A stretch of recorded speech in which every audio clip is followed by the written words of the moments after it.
Bəli, əziz tamaşaçılar, tur paketlərindən danışdıq və onu da qeyd etmək istərdik ki, hər bölgəmiz özünə məxsusluğu ilə seçilir və xüsusən də Novruz bayramında, elə Ot çərşənbəsində də elə hər bölgənin özünə məxsus adət-ənənələri var ki, onları daim yaşadırlar. Bugün də Ot çərşənbəsidir və bölgələrimizdə də xüsusilə hazırlıq görünür ki, hazırda biz Şəkiyə bağlanacağıq. Şəkinin Küngüt kəndində sakinlər ümumiyyətlə Ot çərşənbəsinə necə hazırlaşır, bu barədə məlumatı əldə edəcəyik. Bizimlə canlı bağlantıda əməkdaşımız Əli Səmədovdur. Əli, sabahınız xeyir olsun. Necədir Şəkidəki Ot çərşənbəsi ab-havası, sizdən eşidək.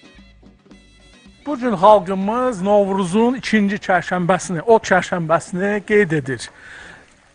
Qədim inanclara görə məhz bu gündə ot oyanır, insanlara istilik verir və ot bir növ paçlıq, təmizlik rəmzidir. Biz hal-hazırda Şəki rayonunun Başküngüt kəndindəyik. Burada bayrama hazırlıq işləri gedir. Gördüyünüz kimi xanımlarımız artıq Novruz xonçalarını gətirir. Qədim adətlərə görə Novruz xonçalarında məhz bir növ xanımlarımız yarışmaya çıxır və hansı xonça zəngin olursa, o xonça qalib gəlir.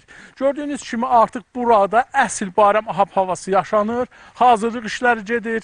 Axşam saatlarında tonqal qalınacaq, musiqi çalınacaq və burada sözün əsl mənasında Novruzun Ot çərşənbəsi qeyd olunacaq.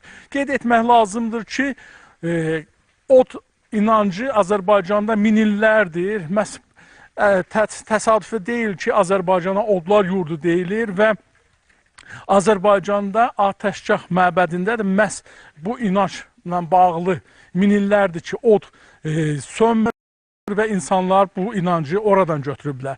Qeyd etmək lazımdır ki,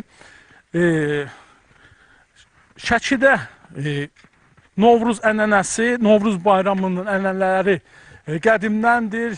Hələ Sovet dönəmində bir növ Novruz bayramı qadağan olanda məhəllələrdə bütün Novruzun çərşənbələri qeyd olunurdu. Sonra sonda Novruz bayramı təntənəli şəkildə qeyd olunurdu. Pəhləvanlar, kəndirbazlar bu bayramda iştirak edirdilər. Kosa, Keçəl bayramlarda iştirak edir, insanları əyləndirirdilər və insanlar bu bayramlarda yumurta döyüşdürüb və xonçalarla paylaşırdılar. Səhər saatlarıdır, bayram hələ başlamağa çox var, hazırlıq işləri gedir. Gördüyünüz kimi tonqalın hazırlanması işləri aparılır. Xanımlar da burada əsl bayram ab-havasını yaşanması üçün gördüyünüz kimi xalçaları səriblər və bayrama hazırlaşırlar. Bizdə bu qədər. Sağ olun. Təşəkkürlər Əli bəy, minnətdarıq.